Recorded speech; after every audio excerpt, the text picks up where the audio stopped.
Bonsoir et bienvenue sur TV7 pour un Top Rugby spécial. En effet, nous allons passer une heure avec Christophe Urios. Il est là sur ce plateau. Merci beaucoup Christophe Urios. Vous avez choisi TV7 et Sud-Ouest pour faire cette sorte de bilan à la mi-saison. Et puis aussi, c'est important également pour garder contact avec les supporters. D'ailleurs, vous allez voir, il y aura des messages, il y aura des questions des supporters parce que forcément, ce public vous manque. On aura l'occasion d'en reparler d'ici quelques instants. Et puis avec moi sur ce plateau, il y a bien évidemment Mathieu Dalzovo que vous retrouvez tous les lundis pour Top Rugby. Et puis également pour des questions de sanitaires, Yoann Lesoriès, il est là aussi, journaliste à Sud-Ouest qui suit notamment bien sûr l'UBB et qui également participera à cette émission. Donc dans un instant, on va parler public, on va parler supporters, c'est important. Mais d'abord, parlons rugby et actu rugby. Oui, on va commencer par l'actu et rapidement avec le match de l'équipe de France qui a fait une belle entame dans le tournoi destination avec une victoire 50-10 en Italie. Sans revenir forcément sur le résultat des Bleus, un mot sur la performance de notre ouvreur Mathieu Jalibert.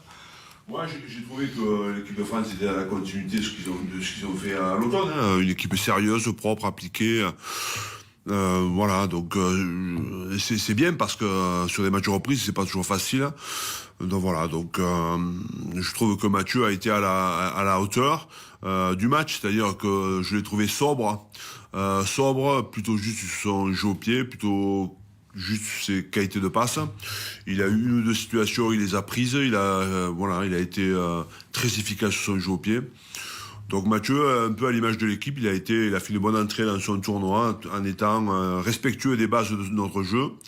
Et puis ensuite, ça va monter crescendo, notamment avec ce prochain match, quoi. Notre info aussi, on balaye un peu l'actu rugby de ces derniers jours, c'est la reprogrammation. C'est vrai qu'il y a beaucoup de rebondissements cette saison en top 14. La reprogrammation donc des matchs sur Canal+. Donc fini les matchs le dimanche. Est-ce que déjà pour vous en termes d'organisation dans les semaines, c'est une bonne nouvelle? En tout cas, il y a plus de visibilité pour la suite. Ouais, après.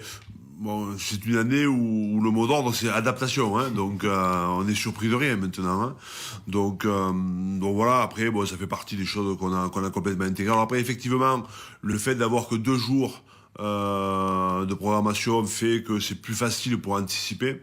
Là, on était sur 3, vendredi ou samedi ou dimanche, c'est pas toujours évident. Ou lundi même, puisque vous avez joué un lundi d'ailleurs. Il faut quand même jouer même le lundi, comme les universitaires. Donc voilà, donc bon. C'est des choses sur lesquelles je n'attache pas beaucoup d'importance. Ça va certainement faciliter notre programmation. Mais bon, voilà, c'était bien aussi jouer le dimanche soir quand même. À 21h, oui, c'était bien aussi pour le déplacement. Ouais, c'était bien. Ouais. Pour le rugby. Pour le rugby, oui, c'est vrai. Le dimanche soir du rugby, c'est bien. D'ailleurs, information, puisque avec la reprogrammation, il y a eu un petit changement sur les horaires des prochains matchs de l'Union Bordeaux-Bègles. Le Stade Français à Chaban, samedi, ce sera à 14h45. Et puis le déplacement à Brive, la semaine suivante, ce sera 17h45 pour le coup d'envoi. Allez, encore une question d'actu avant de parler donc du public et des supporters qui sont avec nous grâce aussi au compte Twitter hashtag Top Rugby. Yoann Lesoriès, une question sur un prêt. Oui, on a appris aujourd'hui donc le pilier Zakaria El Fakir qui a été très peu utilisé depuis son arrivée à l'UBB l'an dernier. Donc pour un prêt jusqu'à la fin de la saison du côté du SU Agen. Pourquoi ce choix, Christophe? Est-ce que ça veut dire que vous ne comptez pas sur le joueur jusqu'à la fin de la saison? Est-ce que vous pouvez nous donner une petite précision sur son contrat? Jusqu'à quand court-il le contrat de Zakaria? C'est assez simple, c'est assez simple et en même temps c'est pas simple parfois à comprendre. C'est l'évolution de notre sport et notamment du professionnalisme. Donc aujourd'hui effectivement Zaki jouait pas beaucoup. C'était un joueur qui est arrivé de Béziers, qui a passé une année l'année dernière, qui était vraiment dans une phase de préparation. Cette année je pensais qu'on l'aurait davantage utilisé, notamment sur le poste de pilier gauche. Il se trouve que c'est pas facile. On est très équipé sur les postes de pilier. Il était pas. C'est difficile pour lui. Là. Il est rentré dans quelques matchs, mais sans jamais pouvoir s'imposer réellement parce que je considérais que devant lui il y avait des joueurs avec plus d'expérience. Donc voilà. Donc c'est pas toujours évident pour un gamin. Il fallait qu'il joue. Donc voilà. Donc quand on a eu la solution du prêt d'Agen, j'en ai parlé avec lui. C'est une situation qu'on a partagée. Donc voilà. Donc il était il était évidemment partie prenante de ce prêt à Agen. Ça va lui permettre de bien terminer la saison et surtout d'avoir du temps de jeu, quoi. Christophe Furios. Est-ce qu'il est toujours sous contrat à l'UBB la saison prochaine? Non, il est plus sous contrat l'année prochaine.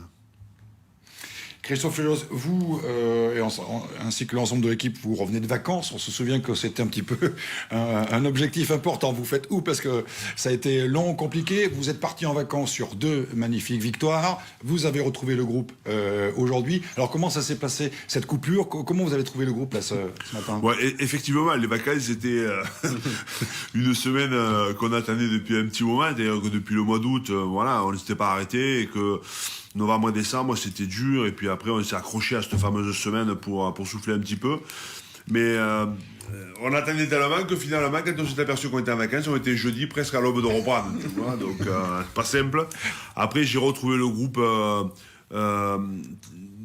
plutôt c'est l'image que j'avais après cette semaine de vacances, quoi. Je trouvais que le groupe était plutôt bien, ils étaient très contents de se revoir, très bruyants ce matin. Donc voilà, ils ont refait de la fraîcheur, ils ont refait de la vie. Voilà, donc on repart pour la deuxième partie de notre saison qui s'annonce excitante et je les sens dans cette dynamique-là, quoi. On va reparler effectivement de la suite de la saison, mais avant, d'autres questions sur le contexte général? Oui, parce qu'on parle évidemment de la fatigue physique, l'enchaînement des matchs, mais il y a peut-être aussi une fatigue mentale, hein, parce qu'avec l'incertitude, on l'a dit, on joue pas, on reporte. Il y a aussi une usure psychologique et mentale peut-être pour le groupe, à la fois pour le staff, pour les joueurs, mais peut-être pour les joueurs. Est-ce que vous êtes plus vigilants cette saison à ça? Est-ce que il y a une aide de préparateur mental ou... Il est évident que c'est une saison qui est une saison difficile, quoi. Difficile pour tout le monde, pour le staff, pour les joueurs, pour l'environnement des joueurs, pour l'environnement du staff. Donc voilà, on sait très bien que chaque semaine on est testé, qu'on ne sait pas comment ça va se passer. Donc voilà, mais encore une fois, on apprend à vivre avec. Maintenant, on l'a complètement intégré. Ça a été dur au départ, très très dur au départ, parce que finalement, on se demandait si on allait continuer la saison. Et puis finalement, on se rend compte que maintenant, bon, effectivement, il y a eu quelques reports, mais pas tant que ça quand même. Il y a eu des choses qui se sont passées. Et finalement, on arrive à avancer. On a fait, 2 tiers presque de la saison. Et franchement, quand je repense à ce premier match qu'on devait jouer contre le Stade Français qui a été reporté, à ce moment-là, je ne pensais pas qu'on irait au bout de la saison. Et là, finalement, voilà, on est capable d'y arriver. Donc, après, il faut rester toujours très, très prudent et faire preuve de beaucoup d'humilité parce qu'on ne sait pas ce qui va nous arriver. Là, on sort d'une semaine de vacances, comme tu l'as dit. On a été testé ce soir, on sera retesté mercredi. On est bien d'accord, vu les circonstances, il faut être très très costaud pour arriver à produire toutes les semaines un match correct pour vous aussi, j'imagine. Il faut être solide là. Hein. Il faut garder le cap. Voilà, il faut garder le cap. Effectivement, pour le staff, c'est encore autre chose parce que les joueurs ont quand même pas mal de plages de repos, même si c'est contraignant pour eux aussi. Hein. Mais le staff en a beaucoup moins, quoi. Beaucoup moins, donc voilà, il faut, c'est comme ça, de le dire, de le répéter, ça fera pas la saison plus facile. Hein. Donc à un moment donné, il faut arrêter de pleurnicher et avancer. Allez, une question de Yoann Lesoriès, il a levé la main, donc je vois ça, la parole. Bien éduqué au Sud-Ouest. Pour faire suite à cet enchaînement de matchs, ce marathon infernal depuis le début de la saison, vous avez dû faire face à de nombreuses blessures, actuellement toujours sur les lignes de 3 quarts notamment. Alors il y a des blessures, des ruptures de ligaments, ça c'est le coup du sort on va dire, mais d'autres blessures comme quand les ischios sifflent, les adducteurs qui sifflent, est-ce que c'est lié à cet enchaînement infernal depuis?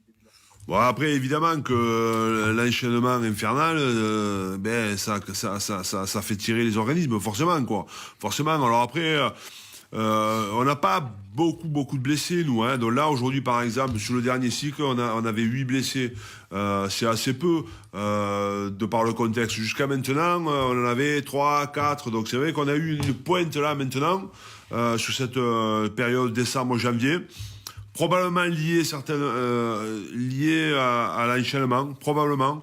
quand tu dis que bon, il y a eu des accidents, des accidents, on peut se poser la question aussi si c'est pas aussi des problèmes de vigilance, quoi, de vigilance, de concentration, les joueurs moins prêts, parce que justement on est dans la machine à laver et que ben à un moment donné, voilà, on est un peu moins vigilant, un peu moins prêt, un peu moins réactif. Moi, je pense que ça a joué. On a eu des grosses blessures qui sont liées certainement à un état de fatigue générale. Donc voilà, après, les terrains sont grands, les terrains sont pas très faciles aujourd'hui, dont les adducteurs tirent, les ischios sifflent. Franchement, encore une fois, je crois qu'il y a pire, quoi. Christophe, vous avez souhaité venir ici aussi pour vous adresser directement aux supporters du Bordeaux-Bègles, au public, aux abonnés. Tout simplement, quel message vous souhaiteriez leur adresser tout de suite? Bah, effectivement, quand on a fait le point avec Seb l'autre fois, je dis comment on peut faire pour faire en sorte de dire à nos supporters, à nos abonnés, mais même à nos partenaires, que finalement il nous manque, quoi. Et c'est la vérité.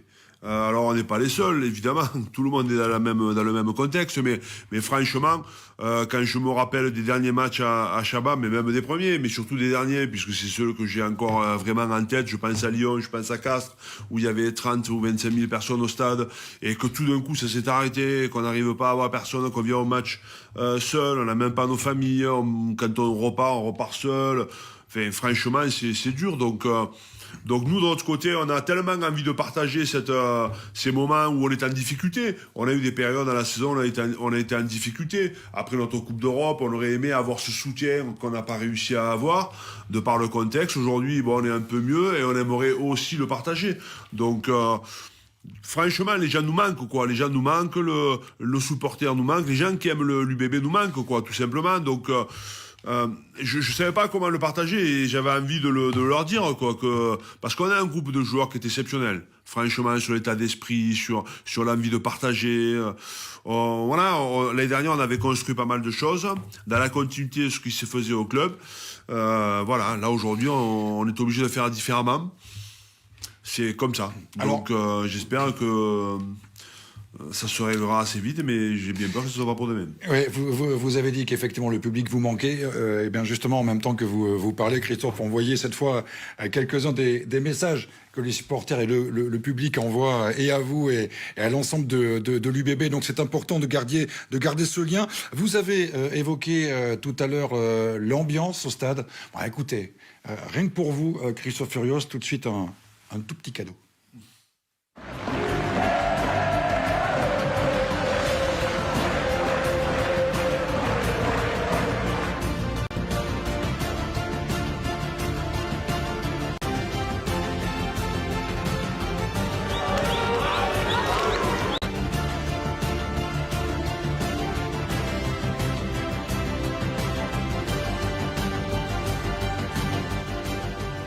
Voilà, ça fait chaud au cœur. Là-haut, là, le public, la communion avec ça. Ça vous fait quoi, tiens, de voir tout ça, là? Juste l'arrivée au stade. Quand on arrive aujourd'hui, on arrive par le parking, on passe dans le couloir, il n'y a que dalle, il n'y a personne. Il y a les caméras, évidemment, de Canal, il y a les journalistes, mais c'est pas ce qu'on recherche de nous. Ce qu'on recherche, nous, c'est cette émotion, on partage cette émotion. Et voilà, donc, et on l'a pas aujourd'hui. Donc il faut qu'on arrive à être encore plus fort. Parce que parfois, dans un match, on est porté par le public quand ça va bien, mais aussi quand ça va mal. Et d'ailleurs, on voit bien, il y a beaucoup de victoires extérieures, il y a beaucoup de... Donc voilà, donc il faut qu'on arrive à puiser encore plus fort dans la relation entre nos joueurs et le staff pour encore aller plus loin, parce qu'on n'est pas porté, quoi. Oui, rien qu'en voyant ces images, on a tellement l'habitude maintenant, entre guillemets, de voir des stades vides, que ça donne des frissons, hein, de voir. C'est vrai. Non, mais j'en ai la chair de poule, quoi, rien que de le regarder, parce que moi, j'aime mon sport et j'aime mon métier pour ça. J'aime le partager parce que, je le dis souvent, il faut que quand les gens viennent au stade, ils viennent partager une émotion. Il faut que les joueurs soient capables de partager cette émotion. Ça dépasse le cadre du rugby, c'est plus que du rugby, c'est autre chose, quoi. Et les gens, quand ils viennent au stade, ils doivent prendre du plaisir. Évidemment, quand l'équipe gagne, évidemment, mais surtout, quand ils voient des mecs qui se battent pour la même chose, qui mouillent le maillot, comme on dit. Et ça me... C'est l'essence même de ce qu'on fait aujourd'hui à l'UBB. Comment vous faites pour combler ce manque? Parce qu'il y a l'adrénaline aussi, la pression, la passion plutôt. Et je crois qu'il y a des initiatives qui ont été faites quand même par le club pour garder le lien avec... Ouais, évidemment qu'il y a des initiatives. Notre service de com fait un boulot énorme, notamment en étant en relation en permanence avec nos supporters sous des formes différentes, soit des cartes postales, soit des vidéos. Voilà. Mais bon, ça ne remplace quand même pas cette arrivée au stade, comme on a vu tout à l'heure, quand tu marques un essai, quand tu en prends un, se resserrer, il faut l'avoir, voilà, ça remplace pas tout ça. Est-ce que ça veut dire, Christophe Furios, que vous avez changé un petit peu la façon de motiver les troupes avant un match? Est-ce que le fait que ce public-là, c'est quoi qui le remplace pour motiver l'équipe? C'est Christophe Furios, c'est le staff? Comment ça marche? D'abord, on motive pas les gens, quoi. On motive pas les gens, tu les motives pas. On crée une atmosphère qui font que les gens vont se l'approprier, vont avancer. Ça, c'est important. Hein. Donc, alors après, ce qui est important, évidemment, ce qu'on a décidé entre nous, c'est avoir des mots-clés qui nous permettent de justement, quand on est plutôt bien, d'accélérer, quand on est un peu moins bien, de s'accrocher entre nous. C'est ça qui est difficile. C'est ça qui est difficile. Par exemple, si je vais reprendre les 2 matchs où on a laissé des points chez nous, que ce soit contre le Racing ou contre l'ASM, je pense que s'il y avait eu du monde au stade et c'était des matchs à 25 ou 30 000 personnes, je pense que les matchs auraient été complètement différents. Pour parler juste du match du Racing, on sortait de 3 gros matchs à l'extérieur, notamment des matchs physiques. On n'avait pas cette ressource, on n'avait pas cette fraîcheur. Je pense que le public nous l'aurait donné, cette fraîcheur, et je pense qu'on aurait eu un match différent de notre part. Alors on va revenir sur le terrain. On a vu en tout cas beaucoup de messages parce que vous voulez rester en lien avec les supporters, mais eux aussi vous leur manquez parce qu'on a vu beaucoup de messages. Et on remercie en tout cas tous les supporters, tout le public et tous les supporters de l'Union Bordeaux-Bègles d'avoir participé à travers leurs messages à cette émission. On va revenir un peu sur le terrain aussi, remonter un peu le fil. On verra pour la suite de la saison, mais on va remonter un peu le fil de cette saison déjà un peu assez extraordinaire avec déjà ce premier match contre le Stade Français. C'était le match d'ouverture. Ça devait lancer la saison. Match reporté. Est-ce que ça a eu une incidence sur le début de saison qui a été un peu difficile pour l'Union? Est-ce que déjà ce report-là... Oui. Pour nous, il a été terrible parce que il a été terrible pour plein de raisons. La première, c'est qu'on s'était préparé tout pendant 2 mois ou 3 mois même pour l'intersaison avec ce match en tête. Alors évidemment qu'il y avait eu on sentait bien qu'on pouvait ne pas le jouer ce match. Mais on s'est accroché jusqu'au bout à vouloir jouer ce match. C'était important pour nous de bien lancer la saison, en top 14. Mais surtout, ce qui était important, c'est d'avoir 2 matchs complet avant de jouer la phase finale de Coupe d'Europe. C'est ça qui était important, et je suis convaincu que si on avait joué ce match, probablement que le match contre le Bristol en demi-finale, on aurait eu une autre intensité, et ça nous a mis en difficulté parce qu'on n'a pas joué ce match, ça nous a mis en difficulté parce qu'on a été obligé de le reporter, et ça nous a aussi mis en difficulté de façon très précise sur la Coupe d'Europe. Donc voilà, donc après le match a été reporté, on connaît les raisons, voilà, après on doit s'adapter. C'est vrai que très souvent vous revenez sur ce match à Bristol. Ça a été parce que fort, ça a été un grand match, mais un grand match qu'on a perdu. Donc moi, les grands matchs que l'on perd, c'est pas le but. Voilà. Donc voilà, et puis c'était une demi-finale de Coupe d'Europe, c'était une Coupe d'Europe qu'on voulait gagner, que on a l'impression de l'avoir touché du doigt et que finalement ça nous a échappé après prolongation. Voilà, mais en même temps, ce match de Bristol, il est incroyable parce qu'il nous permet aussi de nous construire, quoi. Et si un jour on a le bonheur de continuer à faire des phases finales, ça va nous servir. Il va nous servir ce match. Avec beaucoup d'émotions, évidemment, c'est une demi-finale, il y a la défaite derrière, et puis derrière, vous avez un petit peu de mal à enchaîner, parce qu'il y a ces résultats, notamment le match à Lyon. Bon, on va peut-être pas revenir dessus parce que vous l'avez dit qu'il n'y a pas des choses à garder, mais est-ce que vous en servez aujourd'hui pour me dire, voilà, d'où on vient aussi, on est passé par là, ou est-ce que... Non, je m'en sers pas beaucoup, même si quand on fait les bilans avec les joueurs, évidemment qu'on sait pourquoi on a déconné. Après, vous savez, ce match de Bristol, voilà, on a eu du mal à rebondir. Probablement que moi, je l'ai pas bien soldé parce que pour moi, c'était un point de passage. Et c'était pas une fin d'histoire, mais c'était plutôt un démarrage de quelque chose. Et je pense que pour les joueurs, c'était la fin de l'histoire de la Coupe d'Europe et ça a été dur à digérer. Donc, on n'était pas tout à fait dans la même façon de solder le match. Je pense que ça a été une erreur de ma part. Ensuite, effectivement, ce match de Lyon qui a été samedi, puis dimanche, puis on ne sait pas, puis finalement lundi. Terrible. Donc on va jouer à Lyon, on n'arrive pas à faire un bon match, on rentre pas dans la partie, on n'est pas dans le rythme, on n'est pas bon. Donc on se fait malmener. j'aime pas quand mon équipe est malmenée. Donc voilà, on rentre. Bon, derrière, on avait l'occasion de se rattraper contre l'ASM. Puis finalement, l'ASM, on le joue pas. On va à Pau. À Pau, on mène 16-3, on est capable de perdre le match. On va à La Rochelle, j'avais présenté ce match comme un derby, etc. Et finalement, il y a que moi qui pensais au derby. Donc, on a eu une période là de ces 3 matchs qui était compliquée. Le mois d'octobre, c'était le mois d'octobre. Voilà, Voilà. un mois d'octobre compliqué. Est-ce qu'il y a quand même, il y a quelques questions, hein, bien évidemment, du public. Un match référence sur cette première moitié de saison. Est-ce que vous avez déjà un match référence? Et si oui, lequel? Moi, je pense que si on veut prendre vraiment le match référence, à mon sens, il y a eu des bouts de match qui ont été très bons. Mais le match qui me semble être celui le plus accompli, que ce soit sur le plan de l'état d'esprit, sur le plan purement notre rugby, et aussi sur le plan du résultat, c'est celui de Lyon. Je trouve que contre Lyon, on a montré beaucoup de caractère.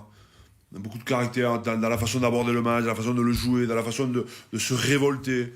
Le match de Lyon à Chavannes était un bon match. Il y a un moment important dans la ouais. saison. Pardon, il y a un moment important dans ce début de saison aussi. Ouais. C'est la première victoire à l'extérieur à Castres, arrachée en plus sur le gong. En fait, même après la sirène. Celui-ci, il lance vraiment la saison. Il permet d'oublier les matchs et les défaites dont vous aviez parlé avant du mois d'octobre. Non, je pense que ce qui nous permet de basculer, après le match de La Rochelle, c'est les 2 matchs que nous avons à la maison consécutivement, contre Agen et contre Bayonne. Donc contre Agen, on fait, alors après évidemment qu'Agen était en difficulté, mais on fait un très bon match contre Agen offensivement, mais on gagne on met 70 points. Donc ça nous a donné confiance, on a remarqué des essais. Parce qu'à La Rochelle, on ne marque pas des essais. À Lyon, on ne marque pas d'essais. Donc, ça nous a permis de remettre des essais, de retrouver de la confiance avec l'enchaînement avec Bayonne. Puis ensuite, ce premier match à l'extérieur, ce premier match. À la suite de ça, on a ce premier déplacement à Castres qui lance 3 déplacements. Stade Français et ensuite Montpellier. Et là, on s'était mis dans la pigne de changer. On ne voulait plus avoir l'état d'esprit qu'on avait été capable de montrer à La Rochelle ou à Lyon, où on n'était pas une équipe finalement. On était une somme d'individualité, mais on n'était pas une équipe. Donc, quand on sait qu'on travaille beaucoup là-dessus, donc ça nous avait fait du mal. Et c'est vrai que le match à Castres, sans le dominer complètement, je trouve qu'on l'a contrôlé.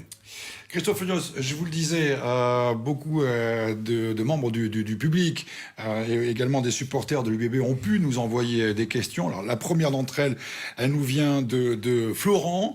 On a vu cette saison à Pau, récemment à Clermont, que l'UBB peut mener largement au score, mais n'arrive pas, on voit la question, à tuer les matchs comme les grosses équipes du top 14. Est-ce que quelque chose qu'il tente d'inculquer au groupe, vous-même? Ce problème de... après, je trouve que c'est une question... C'est un peu dur comme question quand même. Ah, c'est Florent. Hein, parce que Florent, il est un peu dur quand même. Parce qu'après, effectivement, on a été capable de faire une très bonne entame de match. À Clermont, en menant 10-0, on aurait pu mener bien plus que ça, avec un peu de réussite au pied, mais aussi avec un essai où on fait un avant. Donc voilà, après, on joue Clermont, qui est une très grosse équipe. C'est un concurrent direct. Ils reviennent dans la partie. Voilà, je connais pas beaucoup d'équipes qui battent entre gros, ça se termine avec un 40-0 ou un 40-20. Donc voilà, c'est toujours des matchs, des gros matchs avec beaucoup de tension. On les a encore vus cette semaine avec, par exemple, un Clermont-Lyon.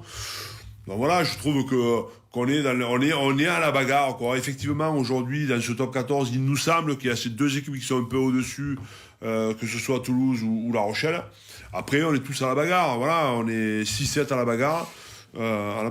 Alors, une question de Yoann Lesoriès, à présent.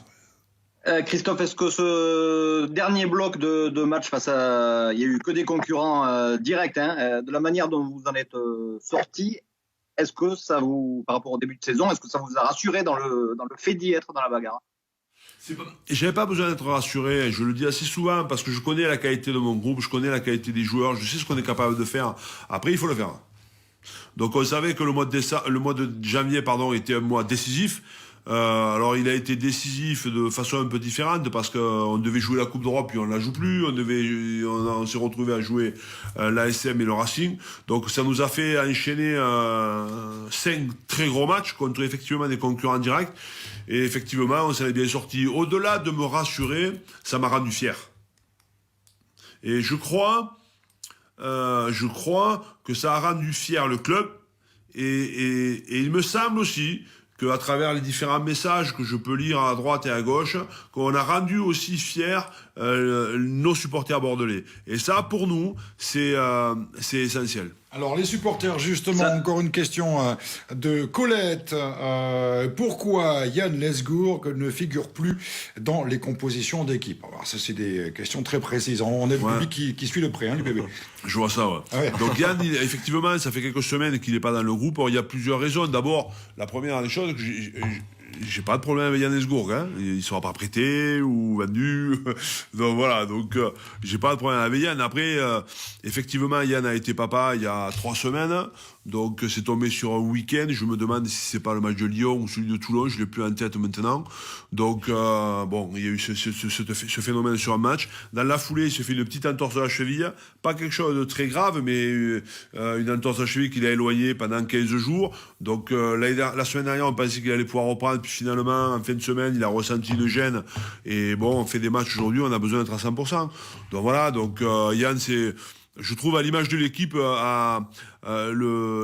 petit break lui a fait du bien. Et bon, il va repartir. Et puis il faut pas oublier non plus, et aussi que quand même ceux qui le remplacent, que ce soit le petit Jules, mais aussi Max, font des matchs de haute volée. Voilà, rassurez-vous, Colette, il n'y a pas de problème entre Christophe Furios pas de problème avec et Yann Lesgourg. Encore une question, cette fois nous vient d'Aurélien, concerne les blessés.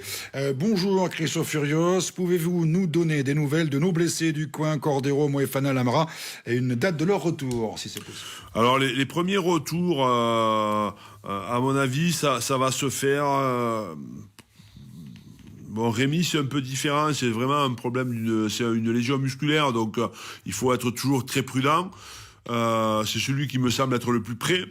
Maintenant, on prendra pas de risque parce que Rémi, on avait un peu brusqué les choses et on a vu qu'au Racing, c'est pas passé.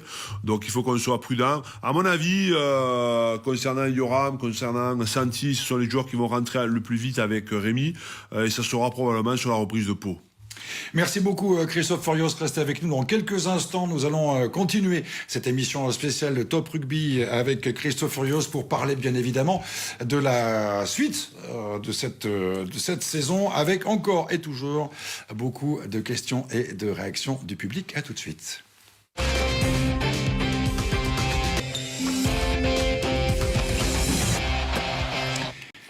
Allez, le temps passe vite, mais nous avons encore une demi-heure avec Christophe Furios pour cette émission spéciale Top Rugby, avec encore et toujours, bien sûr, des questions du public, parce que c'est une émission qui permet justement à l'UBB et à Christophe Furios de rester en contact avec ce public. Et d'ailleurs, c'est pour ça que vous avez choisi TV7 et Sud-Ouest pour cette raison. Donc, restez en contact avec le public, c'est important. Parlons maintenant de la suite des événements avec une question de Mathieu Dalzo. Oui, une question simple déjà. Est-ce que l'Union Bordeaux-Bègles, cette saison, a le potentiel pour aller chercher un titre? On l'a dit, il y a Toulouse et La Rochelle qui se détachent un peu, mais est-ce que sur une dernière ligne droite, vous sentez votre groupe capable d'y aller? Je parlerai pas de titre aujourd'hui parce que c'est tellement difficile, et puis il y a des étapes avant de parler de titre. La première étape, c'est arriver à se qualifier. Je rappelle juste que l'Union Bordeaux-Bègles s'est jamais qualifiée. Donc ne brûlons pas les étapes dans une année aussi compliquée. Alors effectivement, l'année dernière, je pense qu'on se serait qualifié si le championnat s'était pas arrêté. Cette année, on est à la bagarre. Donc le top 14, c'est comme ça, c'est toujours 7, 8, 9 équipes qui se battent pour se qualifier. Ça se décante souvent à la fin. Ça se décante souvent à 1 ou 2 points. Donc restons calmes, gardons le cap. On aura des moments encore difficiles, même si on vient de sortir un mois de janvier incroyable avec 19 points sur 25, 2 victoires à l'extérieur chez les gros ou des concurrents. Donc restons calmes. Voilà, il faut continuer à travailler, ne pas se fixer des ambitions trop élevées parce que c'est pas la vérité du jour. La vérité du jour, c'est rentrer dans le top 6. Et quand on sera dans le top 6, un autre championnat démarrera. Et là, on sera à la bagarre pour aller chercher autre chose. L'Union Bordeaux-Bègles 6e, et pour la suite de la saison, c'est 6 réceptions, notamment Pau, Montpellier et Castres, équipe plutôt du bas de tableau. 4 déplacements à Agen et Bayonne notamment. Est-ce qu'on peut dire qu'on est en ballottage favorable pour la qualif? Même si vous êtes prudent, j'imagine, mais... Restons. Ce qui est important, c'est de rester concentré sur nos semaines d'entraînement. Il faut que chaque semaine d'entraînement nous permette de progresser. Il faut que chaque match nous permette de progresser. On aura des périodes difficiles. Alors effectivement, à la lecture sèche comme ça du calendrier, on peut se dire que voilà, c'est abordable, évidemment. Mais les autres aussi, ils disent la même chose. Donc il faut rester concentré. On a encore 2 très gros matchs à la maison. On reçoit le Stade Français qui sera un match très très dur. Très très dur. Ensuite, on recevra le fameux derby contre La Rochelle. Puis ensuite, on recevra, évidemment, on a aussi le match de Toulouse, le dernier match.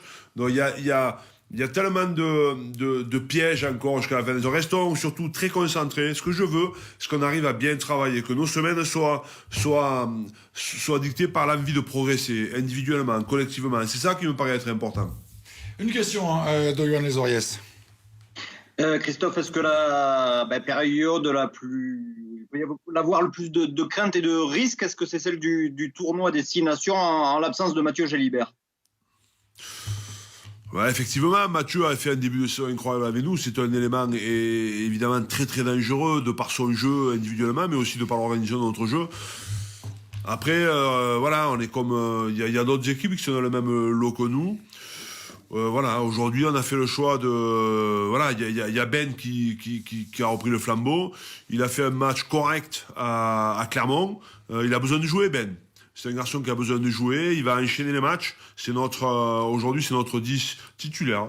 Donc, il va enchaîner les matchs. Et puis après, on verra comment ça va se passer. Mais franchement, effectivement, comment ne pas penser que Mathieu va pas nous manquer? Évidemment qu'il nous manque.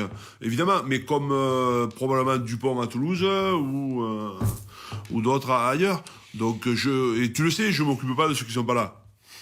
Alors, nous avons reçu beaucoup de questions justement du public. Nous allons continuer avec une question de Cédric.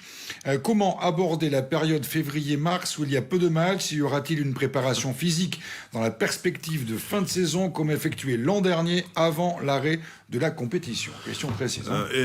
Effectivement, donc on vient de passer 6 mois où on a joué quasiment tout le temps, où on était à la machine à laver, et là on a une période février-mars où on a peu de matchs puisqu'on en a 4.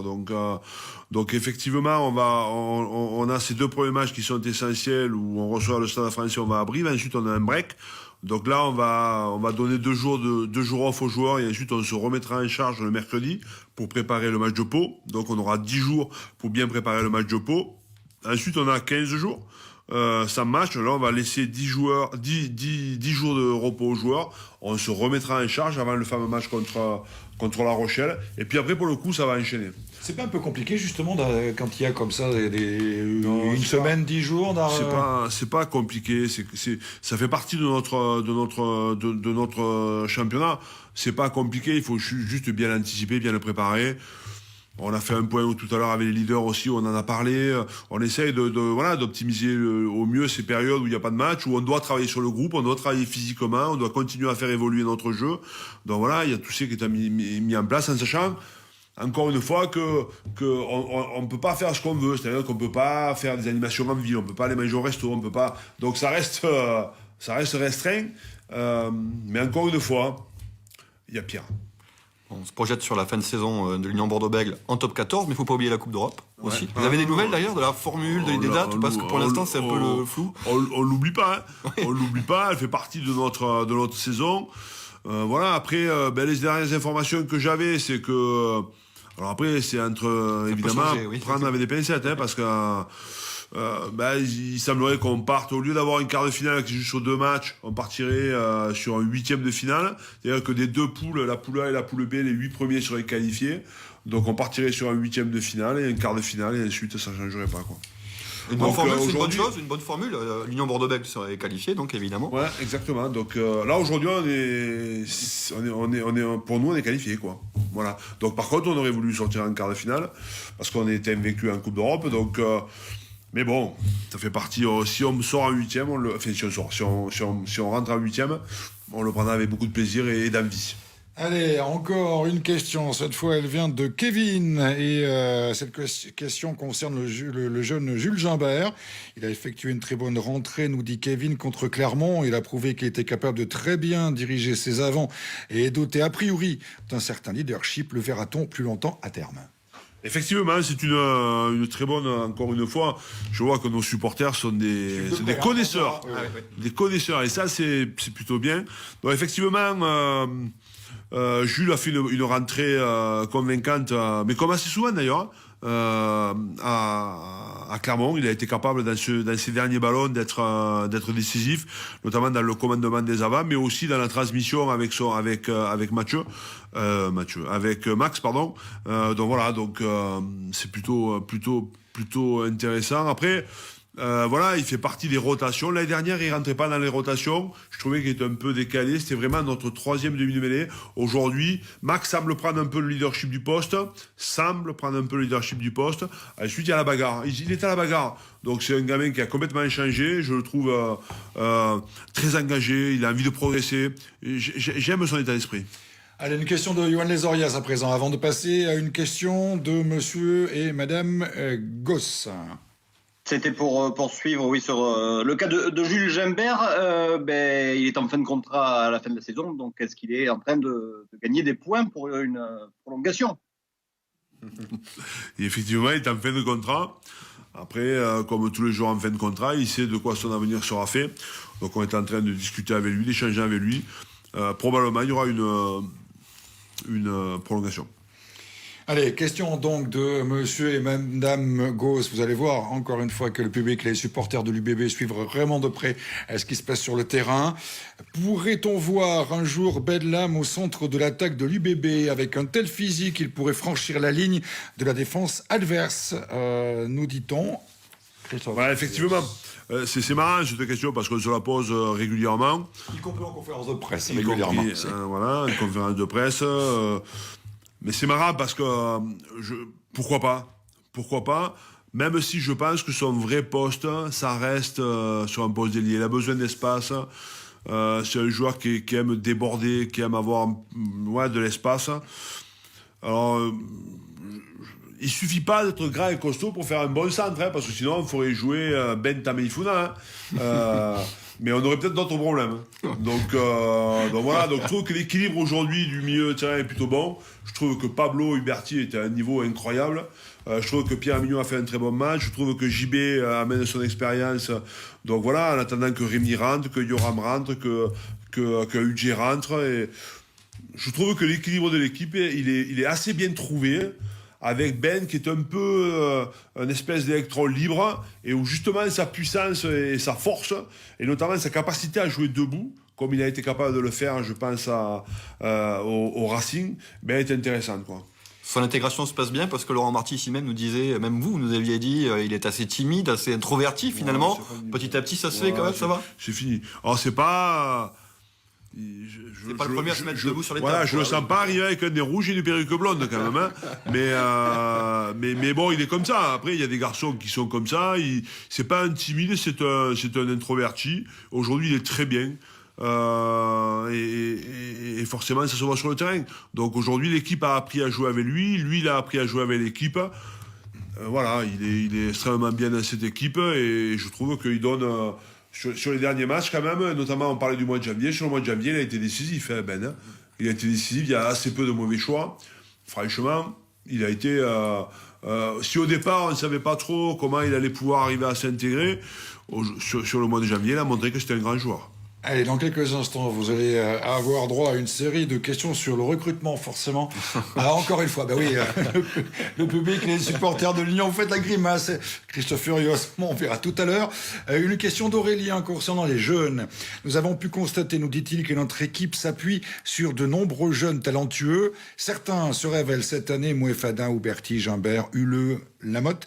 Y a-t-il d'autres jeunes joueurs espoirs venant du centre de formation actuellement qui peuvent espérer intégrer régulièrement le groupe pro? Oui, effectivement, c'est une bonne remarque. On a beaucoup de jeunes qui arrivent de notre centre de formation. Donc on a une formation à Bordeaux qui est performante quand même. Ça fait partie des points forts de ce club, de bien travailler sur la formation et ensuite de les intégrer. Donc les joueurs qu'on a cités là, ils sont pas tous issus de la formation, mais il y en a quand même pas mal. Donc j'ai l'habitude d'utiliser entre 6-7 joueurs en permanence, des jeunes du centre de formation qui sont avec nous. Donc là, on a quelques gamins qui sont pas très loin. Hein. Je pense à JB Lachaise ou Matteo Garcia qui ont fait l'équipe de France dernièrement. Je pense à Yann Kidwanga. On a des jeunes qui arrivent en permanence. On a ces 5-6 jeunes qui s'entraînent avec nous, qui sont en couveuse en fait. Hein. Ils sont, après, il y a les opportunités qui font qu'ils apprennent ou pas. Mais je trouve qu'on a un plan d'acquisition qui est très clair. Et c'est pas donné à tous les clubs. Hein. Et c'est une grande force de l'UBB depuis très longtemps maintenant.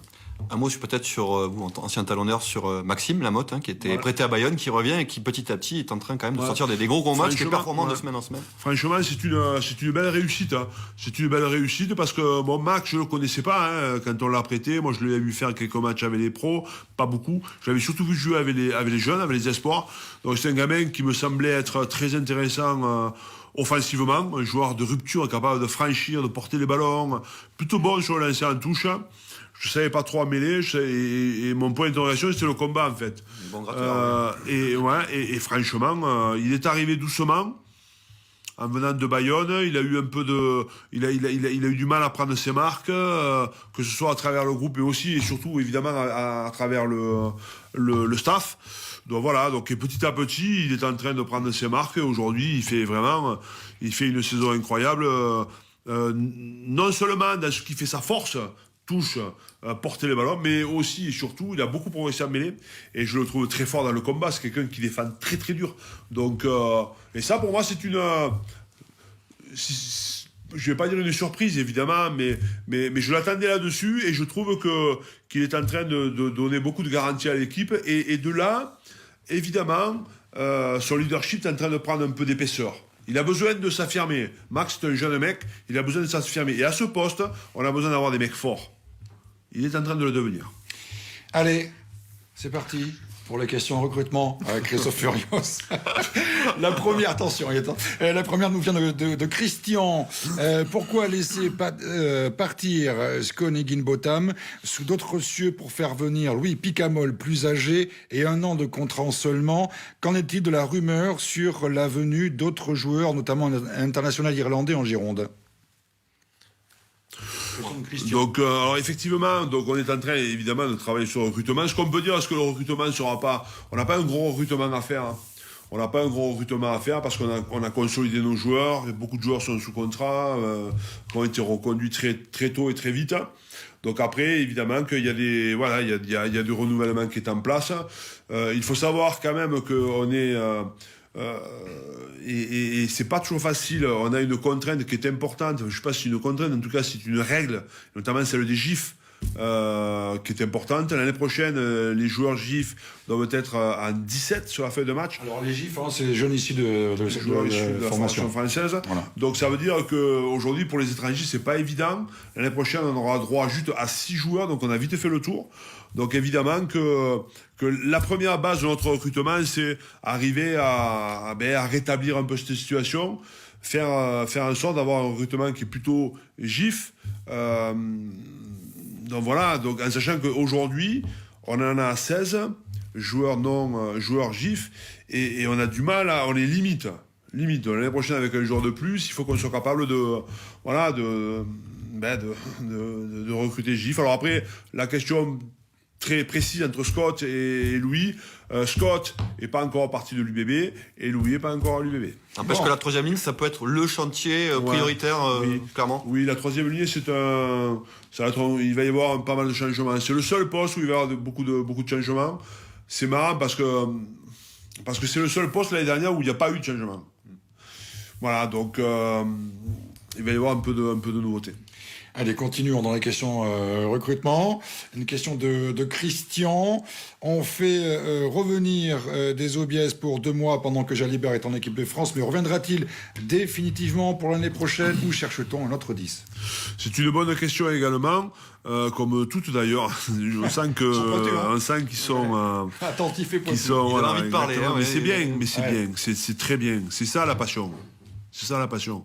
Et elle nous manque, nous. Donc Simon, effectivement, et j'ai remercié encore, d'abord Simon, mais surtout les gens de Mont-de-Marsan, parce que franchement, je les ai appelés, quand je les ai appelés, je me sentais un peu merdeux, parce que... C'est pas très bien, hein, le stade Montois, en plus. Oui. Ouais, voilà, ça se passe très bien avec eux, ils ont une situation qui est pas simple, donc, mais en même temps, bon, c'est un prêt, et on avait besoin de le récupérer, parce que sur le poste de 10, notamment, on se retrouve avec Ben et le petit Mathéo, qui est encore un peu jeune et un peu tendre, donc on va le voir sur 2 mois. Il vient 2 mois, donc le temps du tournoi, et on verra. Donc il est sur une position de 10 et non pas de centre. Ça ne veut pas dire qu'il ne jouera pas centre, mais nous on le prend en tant que sur une position de 10. On verra comment il progresse là-dessus. En sachant que par rapport à la reconduction ou le retour l'année prochaine, on verra comment ça se passe.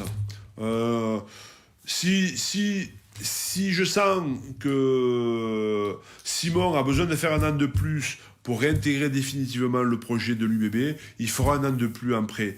C'est la même démarche que j'ai fait avec Pablo. Quand je suis arrivé avec Pablo, on l'avait prêté. Puis ensuite, on a décidé de le reprêter un an de plus. C'était pas facile à entendre, mais on a décidé de le faire. Et aujourd'hui, Pablo, il fait partie vraiment des très très belles surprises de notre championnat. Une question de Johan Lesoriès. Oui, c'était pour continuer sur ce poste de 10. Une offre aurait été faite à François Trinqueluc. Est-ce que vous pouvez nous dire si c'est en bonne voie? La balle est dans son camp, apparemment. Je fais partie des choix qu'on peut imaginer, des options qu'on trouve plutôt intéressantes. Je trouve que François, c'est un type remarquable, qui a beaucoup d'expérience, qui ferait vraiment le trait d'union entre Mathieu, parce qu'il va l'aider forcément à progresser si ça venait à être vérifié, et la préparation également du petit Mathéo. Donc, mais de la même façon que Louis n'est pas à l'UBB, François n'est pas à l'UBB. Allez, encore une... Mais c'était vérifié, il a bien reçu une offre. Bon, allez, encore une question de Kevin sur Teddy Thomas. Teddy Thomas ne sera plus lié avec le Racing à la fin de la saison. Est-ce qu'avec nos ailiers actuels, BB a l'intention de se pencher sur son dossier? Non. Non, parce que c'est clair. Non, parce qu'on n'a pas besoin. On n'a pas besoin. Je dis pas que c'est attention. On connaît les qualités de Teddy Thomas. C'est pas un poste où on a besoin de recruter. Voilà, on a Santi, on a Ben, on a Kiki qui va revenir. On a le petit Nathanaël Huleux. On a la possibilité de faire jouer Romain. Donc c'est pas des postes où on a besoin de. On a des joueurs qui sont des bons joueurs, qui sont chez nous et décisifs. Allez, le chantier, la troisième est un chantier pour moi. Alors, Cédric, dernière question sur le recrutement. C'est la dernière. Départ d'El Fakir, retraite de Del Boubès, un pilier gauche est-il recherché ou bien une promotion interne est-elle envisageable, sachant que Kolashvili et Tabidze peuvent y jouer? Effectivement, donc Zaki est prêté sur la fin de saison. Lolo l'année prochaine n'est pas conservé à l'UBB. Alors après, retraite, je sais pas, j'en sais rien. Donc voilà. Donc là aujourd'hui, les pistes c'est de promouvoir un gamin de chez nous. Donc on a plusieurs choix et options. Donc voilà. Donc l'idée c'était pas de recruter un pilier gauche. On a effectivement Lexo qui peut y jouer. On a aussi Ben Tamifuna qui peut y jouer. On l'a vu le week-end dernier. Donc l'idée c'est de promouvoir un des jeunes chez nous, en sachant qu'on a dans le groupe Espoir une première ligne à fort tonnage. On a des joueurs à gros potentiel. Donc on va les intégrer. Allez. On tire le rideau sur le recrutement. Il faudra dire Sud-Ouest et Johan Lesoriès, qui a peut-être les bonnes infos. On aimerait terminer cette émission, Christophe, puisqu'on a la chance de vous avoir avec nous pendant quasiment plus d'une heure. Pour un peu mieux vous connaître, déjà, vous allez presque arriver à mi-contrat, mi-parcours de votre contrat, 4 ans. Ça va bientôt faire 2 ans. Est-ce que ça correspond aujourd'hui, ce que vous vivez ici à l'Union Bordeaux-Bègles, à ce que vous attendiez? Oui, je suis complètement en phase avec ce que j'attendais. La solidité d'un club, les structures d'un club, le professionnalisme d'un club. Je suis à ce niveau-là, je suis complètement en accord avec ce que j'avais imaginé et puis surtout ce qu'on m'avait dit.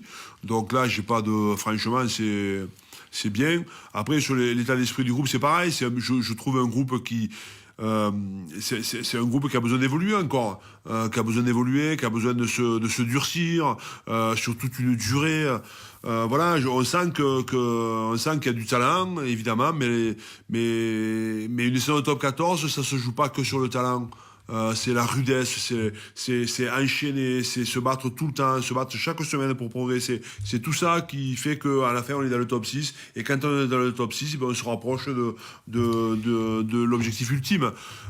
Donc là on a encore du travail à faire, hein. On a du chemin, on est en train de le faire ensemble avec les joueurs et le staff, parce que le staff c'est pareil. Donc voilà, ce groupe et ce staff n'avaient pas encore connu une qualification, on est en train de travailler dessus, on est dans le bon chemin, je trouve qu'on progresse tous, moi y compris évidemment, et le groupe, donc et j'en ai pour preuve ces 2 derniers matchs qu'on vient de faire à l'extérieur, dans un enchaînement qui était incroyable, on a montré beaucoup de caractère, et ça me satisfait, ça me rend fier encore une fois. Après, encore une fois, le championnat va se jouer maintenant. On va rentrer dans la deuxième partie du championnat, et c'est maintenant où c'est le plus excitant. D'où l'intérêt de bien réussir le match du Stade Français notamment. Et puis on va rester un peu sur vous aussi, Christophe, hein, parce qu'on parle beaucoup du groupe, du club, mais on veut savoir un petit peu aussi, vous connaître un peu mieux. Quand on est manager, il reste 2 ans de contrat, est-ce que on pense déjà à la suite ou pas du tout? Ou est-ce qu'on se dit, bah tiens, pourquoi pas? Ou est-ce qu'on est attentif? Ou pas du tout? C'est particulier quand même, hein, cette période. Hein. On a vécu une première année qui n'était pas une première année, puisque la saison a été tronquée. Là, on vit un truc... franchement, aujourd'hui, je suis à fond dans l'idée d'être le meilleur possible pour mes joueurs et pour mon staff. Je me pose pas la question, c'est encore beaucoup trop tôt. J'ai encore 2 ans de contrat. Il peut s'en passer tellement de choses en 2 ans, donc... voilà, je suis bien dans mon environnement, que ce soit sur le plan familial ou sur le plan professionnel. Ma famille est très très bien à Bordeaux. Il sera temps de se poser la question dans 1 an ou un peu plus, quoi. La question professionnelle, autre que le rugby, Johan Lesorrier, c'est une question pour vous concernant le vin. Oui, Christophe, vous avez acheté une propriété viticole dans le Minervois cet été. Vous avez d'ailleurs eu la gentillesse de recevoir Sud-Ouest pour un reportage. Comment vous organisez-vous au quotidien pour mener ces 2 projets, le vin et l'UBB? Ouais, c'est pas simple, évidemment, mais bon, c'est toujours une question d'abord de motivation. Personne m'a obligé à le faire. Et c'est ensuite une seconde organisation, quoi. Donc voilà, j'arrive à être... D'abord, j'ai une équipe qui travaille autour de moi, je suis pas en prise directe, évidemment. Donc j'arrive à m'organiser. C'est pas toujours simple. Des fois, ça se télescope, mais bon, pour le moment, j'ai pas de problème particulier pour ça. C'est pas pire que quand tu es dans un club et que l'année d'après, tu vas dans un autre club et que tu travailles sur les 2 projets. Donc là, le vin, pour moi, c'est une véritable passion avant d'être un business. J'adore le vin, j'adore travailler le vin, j'adore m'investir dedans. Et là, pendant la semaine, par exemple, de vacances, j'étais à Pépusque pendant 3 jours, et ça me fait du bien, quoi. Voilà, donc mais pour répondre à ta question plus précisément, c'est une grande organisation. Oui, il faut être Est-ce que c'était une sorte de propriété. Ah oui, Johan. Excusez-moi, oui, est-ce que c'est une sorte de respiration aussi dont vous avez eu besoin à ce moment-là de votre carrière et que vous n'avez pas eu forcément besoin avant? Ouais, respiration, je sais pas, mais en tous les cas, c'est l'envie de préparer ma deuxième partie de ma vie, quoi. En tout cas, voilà, Tony aussi qui nous avait posé une question, savoir comment se procurer les vins du château c'est pas votre château, mais du domaine en tout cas sur lequel vous êtes propriétaire. Donc on peut trouver le château Pépusque, c'est ça, on peut trouver dans le commerce. Bon, en cherchant bien, je pense que... J'avais une dernière question, Christophe, parce que chaque semaine on reçoit les présidents de clubs de top 14 et de Pro D2 de la région. On leur pose un peu la question sur l'avenir du rugby français, la formule. Ça serait bien aussi d'avoir votre avis en tant que technicien. Top 14, top 12, top 16, on entend un peu tout, championnat du monde des clubs, des provinces sud-africaines qui pourraient venir jouer la Coupe d'Europe, c'est un peu brouillon, tout ça. Vous déjà sur la formule du championnat, top 14, on reste à 14 ou à 16 je trouve que le top 14 est bien. Je trouve que le top 14 est bien. Pas de top 12 en tout cas. Non, parce que pourquoi non? Parce que je suis passé par la Pro D2, je suis passé par ces clubs qui travaillent dur pour avoir une ambition de monter en top 14. Il faut qu'on soit capable, nous, en France et en top 14, d'avoir cette possibilité. On peut pas empêcher les clubs qui se structurent, qui investissent, qui travaillent dur, tant sur la formation que sur le projet sportif, mais aussi sur un projet social de ville. On peut pas les empêcher de jouer une montée, de participer au top 14. C'est pas possible. En top 12, c'est plus compliqué, hein. Plus compliqué. Donc je trouve que la formule du top 14 me paraît être assez bien équilibrée. Top 16, je crois que c'est pas. Je trouve qu'on s'éloignerait du haut niveau, à mon avis. Renforcer la Pro D2 peut-être aussi, ou une meilleure visibilité, parce que c'est aussi, on l'avait dit, on prête des joueurs là-bas et ils se font les dents avant de revenir en top 14. Je trouve que la formule top 14 aujourd'hui est plutôt bien adaptée, quoi. Nous allons terminer cette émission, comme nous l'avons commencé, par quelques mots sur l'équipe de France. Hein, si j'ai bien compris, Yoann Les Oriès, vous avez une petite chose à demander à Christophe Furios à ce sujet, semble-t-il. Oui, Christophe, avant votre arrivée à l'UBB, votre nom était revenu avec insistance pour prendre la succession de Jacques Brunel. Le rendez-vous avait été manqué. Connaissant votre tempérament et votre goût de la compétition, est-ce que diriger l'équipe de France, n'est-ce pas le prochain défi d'ici la fin de votre carrière d'entraîneur? Tu sais, On imagine bien que ça vous trotte dans la tête. Tu sais, il y a quelque temps, on m'a envoyé du côté de Montpellier. Il n'y a pas si longtemps que ça, et je crois que le président Marty avait parfaitement répondu. Je me suis déjà exprimé sur le sujet en son temps. Pour moi, l'équipe de France, c'est le Graal. Et tu peux pas décider, toi, que ton ambition... C'est ma façon de penser, hein, que toi, ton ambition, c'est d'entraîner l'équipe de France. Je le sens pas comme ça. Ce serait un manque d'humilité fort. Je crois que ça appartient à un président. Il y a un président de fédération, il a son staff. À un moment donné, il décide de mettre les choses en place. Il construit un staff qui va correspondre à ce que le président veut mettre en place. Je trouve ce qui se fait très bien aujourd'hui. Aujourd'hui, la grande réussite du staff de Galtier, c'est quand même d'avoir apporté ce cadre. Moi, je trouve qu'il y a un cadre aujourd'hui que peut-être était un peu moins prononcé par le passé. Donc voilà, de dire aujourd'hui que ma préoccupation, ou en tout cas mon rêve absolu, c'est d'entraîner l'équipe de France, non. Mon rêve absolu, c'était d'acheter un domaine viticole. Ça, c'est fait. Prochain défi. Le Brennus à Bordeaux. Voilà. Merci beaucoup en tout cas Christophe Furios d'avoir partagé cette heure avec nous. On l'a bien compris, hein, le public vous manque. Eh bien écoutez. Ouais.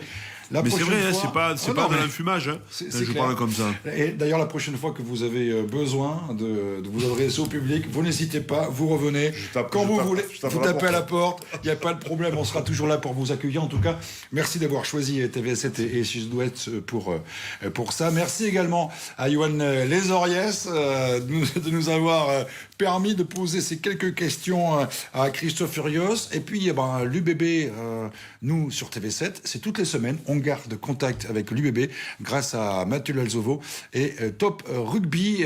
J'espère que cette heure passée avec Christophe Furios vous a permis de retrouver un petit peu le contact qui nous manque tant avec ce club. Merci, bonne soirée.